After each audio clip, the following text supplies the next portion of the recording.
एक कदम ईश्वर की ओर। निर्वाण प्रकरण उत्तरार्ध 84वां सर्ग। शिव और शक्ति के स्वरूप का विभाग पूर्वक वर्णन तथा सूप आदि की माला के स्वरूप का भी सत्यासत्य विचार पूर्वक वर्णन। श्री रामभद्र ने कहा, हे मुने, आपने जो यह वर्णन किया कि भगवती काली नृत्य करती थी, अब आप उसका असली स्वरूप बतलाइए और वह जो सूप, हल्की फाल, कुदाल, मुसल आदि की माला पहने थी, उस माला के सूप आदि का क्या स्वरूप है, कृपया मुझसे यह भी कहिए। इस श्लोक में कालः किमिव नृत्यति पाठांतर भी है। इस पाठ में भी कालात्मक काली के स्वरूप का ही प्रश्न समझना चाहिए, क्योंकि पूर्वोत्तर ग्रंथ में नृत्य एवं सूप आदि की माला का ही वर्णन है। शिव जी के स्वरूप निरूपण किए बिना शक्ति के स्वरूप का निरूपण नहीं हो सकता, इसलिए दोनों का साथ साथ स्वरूप बतलाने का उपक्रम करते हैं। श्री वशिष्ठ जी ने कहा, भद्र, जो वह भैरव है वह तो चिदाकाश स्वरूप शिवजी ही कहे जाते हैं। उन शिवजी की वह मनोमयी स्पंद शक्ति रूपा काली अनन्य ही है, यह आप जानिए। यही माया है, यही शिवजी में एक रूप से अध्यस्त होकर उन्हीं की सत्ता और स्फूर्ति से स्वयं सत्ता एवं स्फूर्ति से युक्त बनती है। इसलिए शिवजी से अनन्य है। चलन स्वभाव जो रजगुण है, इसकी प्रधानता आने पर स्पंदन शक्ति कहलाती है और सत्व गुण की प्रधानता से अपने में चारों ओर इसी कारण से सृष्टि आदि का संकल्प विकल्प करने के कारण मन की समता ग्रहण करती हुई मनोमयी कही जाती है। दो दृष्टांतों से माया में अनन्यत्व का समर्थन करते हैं। भद्र, जैसे पवन और स्पंदन दोनों एक ही वस्तु है, अथवा जैसे उष्णता एवं अग्नि दोनों एक ही है, वैसे चिन्मात्र शिव एवं स्पंदन शक्ति रूप माया दोनों सदा ही एक स्वरूप है, भिन्न स्वरूप नहीं। यतो वा इमानि भूतानि इत्यादि श्रुतियों में जगत सृष्टि प्राण स्पंदन आदि क्रिया से ही शिवात्मक ब्रह्म का लक्षण करने के कारण भी माया एवं शिव दोनों अनन्य है, यह कहते हैं। जैसे स्पंदन से वायु ही कहा जाता है या जैसे उष्णता से अग्नि ही कही जाती है, वैसे ही शिव से भी निर्मल शांत चैतन्य मात्र ही कहा जाता है। स्पंदन रूप माया शक्ति से ही वह शिवजी लक्षित होते हैं, अन्यथा नहीं। शिवजी ही ब्रह्मरूप है, वे ही शांत और वाणी विशारदों के अवाच्य है। स्वकामायत बहुश्याम प्रजायेय इत्यादि से वह स्पंद शक्ति ही शिवजी की इच्छा है। वह इच्छा इस दृश्याभास का उस प्रकार विस्तार करती है जिस प्रकार साकार पुरुष की इच्छा कल्पनात्मक नगर का विस्तार करती है। माया की जो स्पंदन शक्ति है वही ब्रह्मरूप शिवजी की इच्छा है। वह इच्छा इस दृश्याभास का उस प्रकार विस्तार करती है जिस प्रकार साकार पुरुष की इच्छा कल्पनात्मक नगर का विस्तार करती है। भद्र, इससे सिद्ध हुआ कि शिव की उक्त इच्छा ही कार्य करने में दक्ष है। अतः समस्त आकार से रहित शिव जी की स्पंदन शक्ति रूपा इच्छा इस समस्त दृश्याभास का निर्माण करती है। वही इच्छा अपने भीतर के चिदाभास के द्वारा दीप्त होकर जीव चैतन्य कही गई है, क्योंकि वही जीवनाभिलाषियों का जीवन है, वही जगत के आकार में परिणत होती है। अतः समस्त सृष्टि की प्रकृति भी वही है। दृश्यों में अर्थात पदार्थों में प्रतीत होने वाले उत्पत्ति आदि विकारों का संपादन भी वही करती है, अतः क्रिया रूप भी वही है। द्वीपी चर्म परिधाना शुष्क मांसाती भैरवा अर्थात व्याघ्र चर्म धारण की हुई शुष्क मांसा एवं अति भयंकर देवी इत्यादि पुराणों में उसकी जो शुष्कता प्रसिद्ध है उसमें भी निमित्त बतलाते हैं। श्री राम जी, वह शुष्का भी कही जाती है क्योंकि समुद्र आदि के जलों से आर्द्र ब्रह्मांड रूप शरीर धारिणी वह बड़वाग्नि की लपट के सदृश लपटधारी आदित्य आदि की ज्योतियों से सूख जाती है। दुष्टों के लिए क्रोध की मूर्ति होने से चंडिका तथा उसका कमल के सदृश वर्ण वाली होने से उत्पला कही जाती है। जब वह एकमात्र जयनिष्ठ हो जाती है तब जया सिद्धों की शरण होने से सिद्धा, जया होने से जयंती तथा विजय का आश्रय होने से विजया कही जाती है। महाशक्ति के कारण अपराजिता, उसका स्वरूप दुर्निग्रह होने के कारण दुर्गा तथा ओमकार की सारभूत शक्ति होने के कारण उमा भी वही कही जाती है। जब करने वालों के लिए परम पुरुषार्थ रूप होने के कारण गायत्री, प्रसव की भूमि होने से सावित्री तथा स्वर्ग अपवर्ग के साधन एवं समस्त कर्म उपासना के विज्ञानों की विस्तार रूप होने से सरस्वती भी वही कही जाती है। चूँकि माया का स्वरूप अति गौर है, अतः वही गौरी है, वही शिवजी के शरीर की चिर संगिनी है। सुप्त और जागृत जितने प्राणी त्रैलोक्य में स्थित है, उनके हृदय में अकार आदि मात्राओं से रहित शब्द ब्रह्म रूप प्रणव के नाद का उच्चारण सदा होता रहता है। इससे जो अंगुष्ठ परिमित हृदय कमल के छिद्र में लिंगाकार से स्थित शिवजी है, उनके मस्तक में भूषणभूत बिंदु रूपा जो उमा रूपा इंदु कला है, वह भी वही कही जाती है। शिव और शिवा दोनों आकाश रूप है, अतः उनका शरीर असित यानी नील प्रतीत होता है। शिव और भगवती शिवा दोनों तो चेतन रूप है, इसलिए वे जड़ आकाश रूप कैसे हो सकते हैं, इस आशंका पर कहते हैं। चूंकि चिद्रूप शिव और शिवा ने मांसमय अपने शरीर के सदृश श्याम वर्ण आकाश को सृष्टि संकल्प दृष्टि से कल्पा है, इसलिए श्याम सा एवं जड़ सा दिखाई देता है। जैसे आकाश में आकाश स्थित है, वैसे ही आकाश रूप वे भी आकाश में अर्थात अपने स्वरूप में निराधार ही स्थित है। उनकी अमूर्तता और स्वच्छता भी आकाश के ही सदृश समझनी चाहिए, यह कहते हैं। शिव जी और शिवा दोनों आकाश के सदृश है और उनका स्वरूप अमूर्त है। आकाश के बड़े भाइयों के समान वे दोनों ही अत्यंत स्वच्छ है। जब अमूर्त है तब हाथ पैर आदि तथा हलादी माला का धारण कैसे हो सकता है, इस प्रश्न का उत्तर देते हैं। भद्र हाथ पैर मुंह तथा सिर आदि की बहुलता एवं अल्पता के भेद से अनेक रूपता विचित्रता तथा मालादि का धारण है, उसे आप सुनिए। भद्र एकमात्र स्पंदन रूप वाली क्रियात्मिका वह भगवती यद्यपि अनादि अनंत रूपा चिति शक्ति है, तथापि अपनी इच्छा से अपने समस्त वैदिक क्रिया रूप बनकर उसने दध्यात स्नायात जुहुयात अर्थात दो नहाओ और होमो इत्यादि वेद विहित दानादि उत्तम शरीर धारण किया है। वास्तव में वह देवी स्पंदन धर्म युक्त कमनीय दृश्य श्री आकाश रूपिणी ही है। इसलिए उस काली भगवती के जो नानाविध अभिनयों से पूर्ण नृत्य है, वे सब ब्रह्मा के कर्म फल रूप सब प्राणियों के जन्म स्थिति आदि के प्रकार है, यह जानना चाहिए। अतः यह देवी क्रिया रूपा है, इसलिए उसका अवयव मानना चाहिए, क्योंकि निरवयव वस्तु से कोई क्रिया हो नहीं सकती।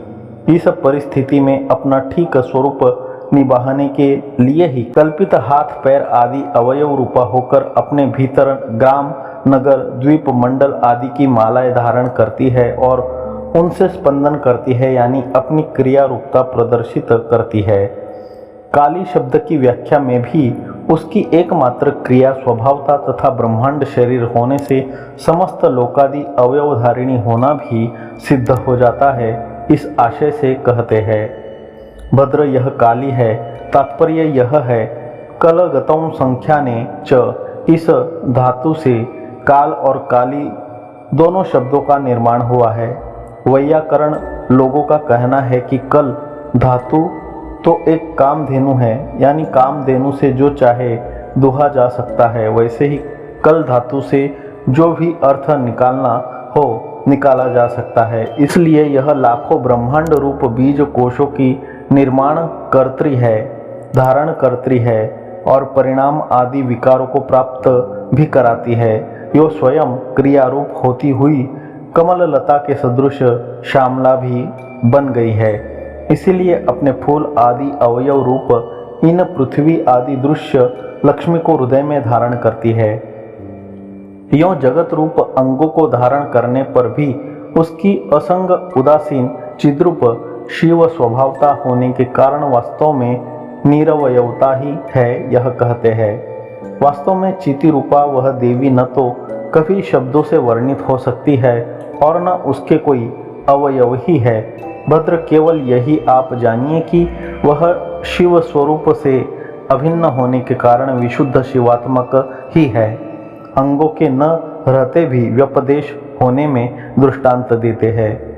भद्र, जैसे आकाश का शून्यत्व है, वायु का स्पंदन है, चंद्रिका का खिलने वाला कुमुद आदि अंग है, वैसे ही चिति का क्रिया एवं दृश्य अंग है। इस प्रकार उसका कालात्मक जगत अंग वाला क्रिया स्वरूप का वर्णन कर अब उसका वास्तविक स्वरूप बतलाते हैं। वास्तव में उसका स्वरूप शिव शांत, आयास रहित, अविनाशी एवं निर्मल है, यह आप जानिए। उसमें तनिक भी निश्चलता या स्पंद धर्मता नहीं है। उसका जैसे क्रियात्मक स्वरूप है वह तो अबोध काल में दिखाई पड़ता है और शिवात्मक स्वरूप बोध दशा में प्रत्यक्ष होता है, यही असली है, यह कहते हैं। अज्ञान दशा में वह उक्त स्वरूप क्रिया ही है, पर जब बोधवश यानी ज्ञानवश क्रिया स्वभाव से मुक्त होकर वास्तव रूप धारिणी हो जाती है, तब उसकी शिव संज्ञा पड़ जाती है, उसे शिव ही कहा जाता है। कूटस्थ चिति शक्ति रूप देवी की अपने स्वरूप में जो अविद्या से प्रतिकूल स्पंदन जड़ आदि स्वभाव से स्थिति है, वही क्रिया कही जाती है और विद्या से जब उसकी वास्तविक विशुद्ध अनुकूल चैतन्य रूप स्थिति हो जाती है, तब उसे शिव कहा जाता है। भद्र, चिति शक्ति की स्वरूपभूत विशाल आकृति वाली इस क्रिया रूपा देवी के जिसने की कल्पित स्वरूप धारण कर लिया है, ये कहे जाने वाले सारे पदार्थ अभिन्न अवयव ही है। जिसने कल्पित जगत रूप देह धारण किया है, उस काली के नृत्य में कल्पित गीतों के सदृश कल्पित सूर्य आदि की माला का धारण करना भी उचित ही है। ये सब उसके अनन्य अवयव है। विद्यमान जनता वर्ग से युक्त सृष्टियां आलोक से भास्वर लोक द्वीप एवं सागरों से पूर्ण पृथ्वी वन आदि भूमि से युक्त पर्वत अंग उपांगों से विद्यास्थान तथा गीतियों से विधि निषेध रूप अर्थों से एवं शुभाशुभ कल्पनाओं से युक्त वेद पुरुषाश रूप द्रव्य से वर्णित होने वाले राजे ओखली आसन सूप स्तंभों से युक्त दक्षिणाग्नि वाले यक्ष त्रिशूल बाण एवं शक्ति आदि अनेक विध आयुधों से एवं बंदूक गदा प्रास घोड़े हाथी योद्धा आदि से युक्त संग्राम एवं पृथ्वी तथा 14 लोक, ये सभी उस महादेवी के अंग है। इस प्रकार आपने 2 प्रश्नों का यद्यपि समाधान तो किया, तथापि पूर्व सर्ग में उक्त इस शंका का समाधान नहीं हुआ कि कैसे द्वैत और ऐक्य एक काल में रह सकते हैं, क्योंकि विनष्ट असत पदार्थ किसी अर्थ क्रिया का संपादन नहीं कर सकते। अपने आस्तिक के प्रभाव से कार्य का अस्तित्व पैदा करना ही कारणों की कार्यार्थ क्रिया है और उपादान के साथ कार्यों की अर्थ क्रियाकारिता या सत्ता का अपहरण नाश है। एक समय में कार्यों में सत्ता या सत्ता का अपहरण उनका कारण कर नहीं सकता। ऐसे पदार्थ जो कि अपने कारणों की सत्ता के साथ अपनी भी सत्ता खो बैठे हैं, प्रलय में अपनी अपनी अर्थ क्रिया का निर्वाह कभी नहीं कर सकते। इस आशय को लेकर श्री रामभद्र प्रश्न करते हैं। श्री रामभद्र ने कहा, भगवान, रुद्र और काली के शरीर को धारण की हुई चिति के अंग में प्रलय काल में भी अतीत अनागत आदि समस्त सर्ग कल्प और प्रलय स्थित है। यह जो आपने वर्णन किया है उसमें मैं आपसे एक प्रश्न करता हूँ, वह यह कि जो सृष्टि आदि स्थित है वे क्या सत स्वभाव अर्थ क्रिया समर्थ आत्मा में स्थित है, यानी सत है, या मृग तृष्णा जल के सदृश असत्य सत स्वभाव से रहित है, यह कहिए। जगत और प्रलय की कभी भी न तो आत्यंतिक सत्ता है और न आत्यंतिक असत्ता है, किंतु सत्य संकल्प का अनुसरण करने वाली चिति ने जिसे सत्य स्वरूप से प्रकाशित किया वह सत्य है, जिसे असत्य स्वरूप से प्रकाशित किया वह असत्य है। इसलिए किसी भी पदार्थ का स्वतः कोई रूप नहीं कहा जा सकता। इस बात से यह निष्कर्ष निकला कि प्रलय काल में भी ऐंदव सर्ग स्थित थे, वे अर्थ क्रिया समर्थ भी थे, क्योंकि चिति का वैसा संकल्प था तथा नहीं भी था, क्योंकि चिति का अन्य संकल्प भी था। इसका पूर्व में वर्णन भी किया गया है। यूँ संकल्प भेद दृष्टि से वशिष्ठ जी उत्तर देते हैं। श्री राम जी, वास्तव में तो सब कुछ चिति शक्ति ही है, इसलिए तत्तद भोक्ता प्राणियों के भेद द्वारा सृष्टि निमित्त या प्रलय निमित्त जिसका जिस वस्तु के रूप में सत्य संकल्प चिति ने संकल्प किया उसका उसी के रूप में उन भोक्ताओं ने भी अनुभव किया। अतः उन अनुभवकर्ताओं की दृष्टि से यह समस्त जगत सत्य सा है और अन्यों की दृष्टि से अत्यंत अप्रसिद्धि के कारण असत्य सा भी है। क्यों सत्य सा भाषा इस पर कहते हैं। भद्र, बाह्य मुख आदि बिंब को लेकर जैसे दर्पण में प्रतिबिंब पड़ता है, ठीक वैसे ही पूर्वानुभव जनित वासना को लेकर उस तरह प्रतिबिंबित हुआ साक्षी चेतन उसी में विद्यमान है। अतः अर्थतः उस अनुभविता के प्रति सत्य ही है, असत्य नहीं। असत्य क्यों है इस पर कहते हैं, उक्त अनुभव के बल से पदार्थों की सत्यता होने पर भी चेतन रूप का अचेतन रूप में प्रवेश न हो सकने के कारण जगत संकल्प नगर के सदृश मिथ्या ही होगा। जब दृश्य ध्यान से चिति का आवरण रूप मल हट जाएगा तब वह प्रतिबिंबित हो नहीं सकती, फिर सत्यता की चर्चा ही क्या। अज्ञानियों की दृष्टि से जगत में प्रतीत्यात्मक सत्यता जो है उसे स्वप्न आदि के पदार्थों में भी कह सकते हैं, क्योंकि उनके अनुरूप अर्थ क्रियाकारिता उनमें भी देखी जाती है। यो कहते हैं, भद्र, दर्पण में प्रतिबिंबात्मक या स्वप्न में दृश्यमान या संकल्प में कल्पित जो सृष्टि है वह भी तो अज्ञानियों की दृष्टि से सिद्ध प्रतीत्यात्मक सत्य हो सकती है, क्योंकि वह अपने अनुरूप अर्थ क्रियाकारी है ही, फिर उसे सत्य ही मानना चाहिए, यह मेरा मत है। हे राघव, यदि आप यह कहे कि दर्पण के भीतर विद्यमान घट आदि मेरे लिए बाहर जलाहरण आदि करने में समर्थ नहीं है, अतः सत्य नहीं, तो इस पर मैं यह कहता हूँ, सुनिए। ठीक ही है, वह दर्पण में रहने वाली चीज बाहर आकर कैसे अर्थ संपादन करेगी।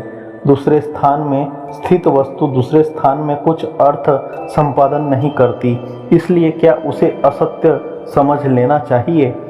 आपके जो घट आदि पदार्थ दूसरे प्रदेश में रखे हैं वे क्या आपके घर में आकर कुछ अर्थ करने में समर्थ है।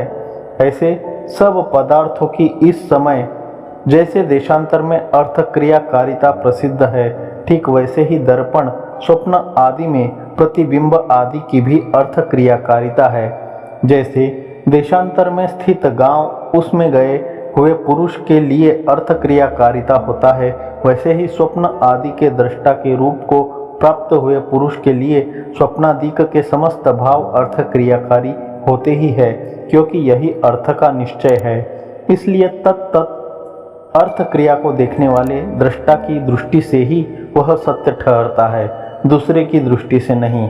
यो प्रतिबिंबादि की सत्यता व्यवस्थित हो जाती है। यो कहते हैं, भद्र, जो पदार्थ यथार्थ में सकल अर्थ क्रियाकारी दिखाई देता है उसे देखने वाले दृष्टा के प्रति वह सत्य है और उसे न देखने वाले अन्य के प्रति वह असत्य है। इसी प्रकार प्रकृति में भी योजना करनी चाहिए, यो उपसंहार करते हैं। श्री रामभद्र इसलिए चिति शक्ति के कोश में अवस्थित समस्त सृष्टियां स्वप्नादि दृष्टा रूपता को प्राप्त हुए पुरुष के प्रति सत्य और अन्य के प्रति सब असत्य है, क्योंकि तद्गत सत्यता का प्रयोजन अधिष्ठानभूत आत्मा है ही। भूत वर्तमान एवं भविष्य के जितने भी संकल्प स्वप्न आदि के नगर आदि है वे सब सत्य ही है। यदि सत्य न हो तो सर्वात्मा ब्रह्म चोटी का तत्व कैसे हो सकेगा। कहीं भी अत्यंत असत वस्तु का तात्विक रूप आत्मा प्रसिद्ध नहीं है। इसलिए दूसरे के स्वप्नों में अनुभूत होने वाले पदार्थों का योगी लाभ करते हैं और भोग भी करते हैं। यह कहते हैं जैसे अन्य स्थान में विद्यमान पर्वत गांव आदि पदार्थ वहां गमन करने से प्राप्त हो जाते हैं, वैसे ही स्वप्न दृष्टा पुरुष से भिन्न दूसरा योग सिद्ध पुरुष भी परकाया प्रवेश सिद्धि द्वारा उसके हृदय में जाकर उसका मन रूप होकर उसके स्वप्न पदार्थों को प्राप्त हो जाता है। नृत्य से भगवती काल रात्रि के चलित होने पर भी उसकी देह में स्थित भूमि आदि का चलन न होने में दृष्टांत कहते हैं। यदि पलंग धीरे से अन्य स्थान से हटाया जाए तो उस पर गाढ़ निद्रा में सोया हुआ पुरुष शयन स्थान से अन्यत्र ले जाया गया, परंतु उसका स्वप्न नगर तो लुढ़का ही नहीं और शरीर तो लुढ़का हुआ ही माना जा सकता है। बस इसी प्रकार नृत्य कर रही काल रात्रि का शरीर चलित हुआ, परंतु शरीरगत जगत चलित हुआ ही नहीं, यह भी हो सकता है। दर्पण में प्रतिबिंब के सदृश उसके शरीर में जगत स्थित रहता है। श्री रामभद्र यों त्रैलोक्य का महान आरंभ सत्य होते हुए भी केवल भ्रांति मात्र ही है। जो भ्रांति मात्र रूप है उसका लुढ़कना क्या मूल्य रखता है, यह बतलाइए। कब स्वप्न नगर सत्य रहा, कब स्वप्न नगर असत्य रहा, कब स्वप्न नगर नष्ट हुआ और कब वह स्थित रहा। भद्र भगवती काली के अंगों में स्थित वह समस्त दृश्य श्री केवल भ्रांति रूपा ही थी। अतः आप इस समय की जगत लक्ष्मी को भी असत्य भ्रांति रूप ही जानिए। हे राघव, संकल्प मनोराज्य स्वप्न कथा एवं ब्रह्म दशा में जैसे नगरों का अनुभव भ्रांति मात्र है, वैसे ही इस त्रैलोक्यानुभव को भी आप भ्रांति रूप ही समझिए। भद्र चिति रूप आत्मा के अंदर यह अहम अर्थात मैं और जगत नाम की कोई वास्तविक वस्तु है ही नहीं, किंतु आकाश कृष्णता अर्थात अल्पता के सदृश केवल भ्रांति ही चमकती है। आकाश में कृष्णता या कालिमा नहीं है, वह केवल भ्रांति से वैसा दिखता है। इसलिए इस दृश्य श्री को निपुणता से देखा जाए तो वह शांत हो जाती है। 84वां सर्ग समाप्त।